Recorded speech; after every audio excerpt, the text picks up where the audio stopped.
What's the meaning of Christie's?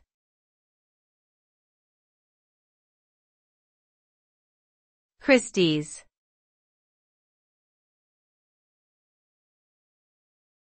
Christie's.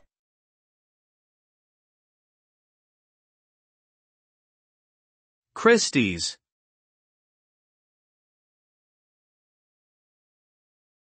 Christie's.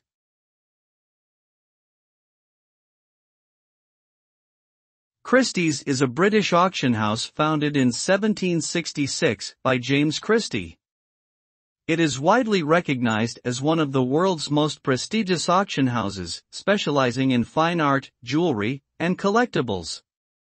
Christie's has a long history of setting record-breaking prices for works of art, with notable sales including Leonardo da Vinci's Salvator Mundi and Vincent van Gogh's Sunflowers.